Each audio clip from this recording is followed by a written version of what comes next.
You already know who this is. This is Ray Browning. I'm going to be doing another welding video as I said I would. And this time I'm going to do it a little differently.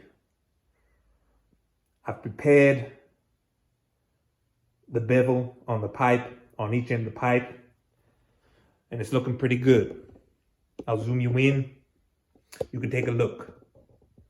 Now you might say, Ray, how did you get a perfect 37.5 degree bevel without putting it through some kind of lathe or something? Listen, this is angle grinding at its best. If you must know, I took the tangent of 37.5 and multiplied it by the thickness of the pipe.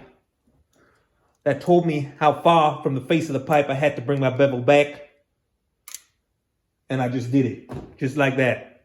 Perfect bevel. This time, I'm doing things differently. I need that root. So I'm gonna run a good root pass and make sure we get it this time. I'm gonna tack this up and get started. Now that's not the only thing we're gonna be doing differently this time around. This time around, I have better lighting and I will be welding this pipe together underwater.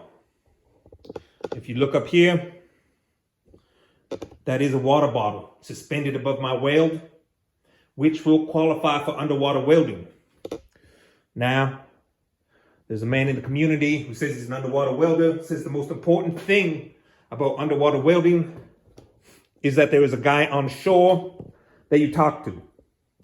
I do have a guy on shore that I will talk to. This is Ray Browning, coming in, guy on shore. Are we ready to start operations? Ray Browning, this is the guy on shore. You are clear for operations starting the underwater welding. Please be careful, Godspeed. Just do your work, and we'll see you when you get to surface. Over and out.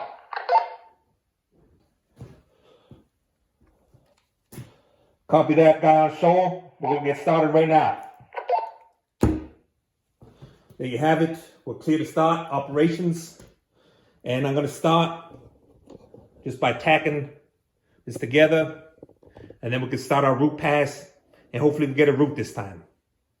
The gap is supposed to be like 330 seconds. Whatever the fuck that means in goofy unit measurements. But it seemed like too much, so I brought it in a bit. We're going to get started right now. So there we are. We're all tacked up, ready to go. I'm going to run my root pass now, straight down. I think maybe under normal circumstances, maybe you stop before your tack and maybe cut it out and then continue. I don't know.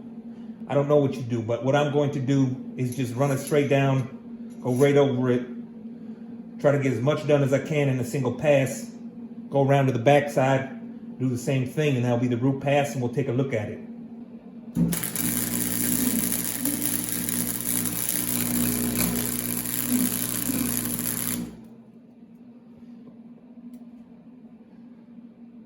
Well, I have to stop because it's not looking good.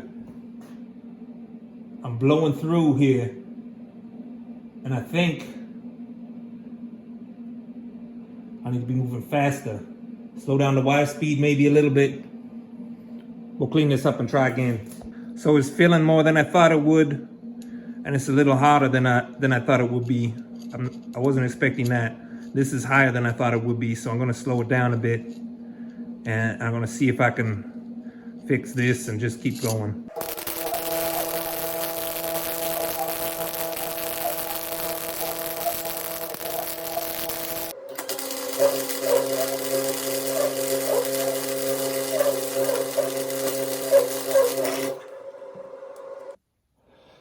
Well, there we have it. The weld is complete, and I'll notify the guy on shore. Guy on shore, guy on shore. Do you copy, guy on shore? Yes, Ray Browning, we copy. This is the guy on shore.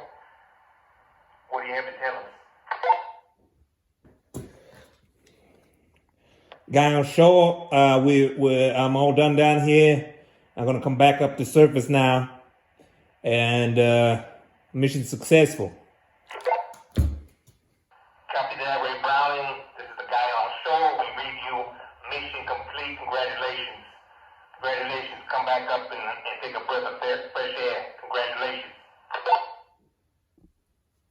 Now, here, if we look at the final weld, I don't think I'll be doing a hot pass or cap pass on this one.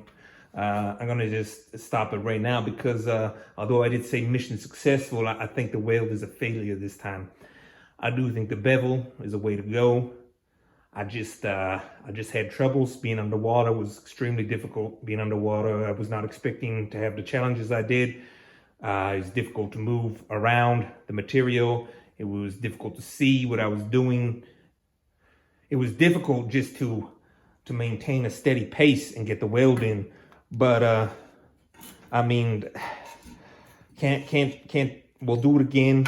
I didn't want to have to do it again, but like, just because it turned out the way it did, I'm not happy with that. And I'll show you the root though. I haven't seen the root yet. I'm hoping it's better. So here we're looking through at the root. You can see there's definitely a root now. There's drippy bits of goo coming down, and yeah, there's more root. There's a lot more root action in this weld. So at least that part's better. So that's going to conclude this video. I'm not going to clean this up and see what it looks like. I was hoping this would be the last weld, but I think I'll do another one tomorrow. I got some time. I got some more space here. We'll cut it, and we'll do another weld. But yeah, this ain't gonna cut it. I don't think I'll do it underwater again. I think the challenges of welding underwater was too difficult for me. So I'm just gonna try again. And looking at how much material we got to fill in here, you know, there's gonna be no hot pass. There's just gonna be the weld. And if we can have it looking like this all the way around, then we're good. If we can figure out a way to spin this pipe so I don't have to go underneath and get all awkward in positions, maybe we can do that. But right now, this isn't gonna cut it. This is a failure on the B pressure, and we'll try it again. This is Ray Browning. Thank you for watching, and thank you for your advice. Everyone who's been leaving tips and advice on the videos, I appreciate it. We'll go back at it again tomorrow.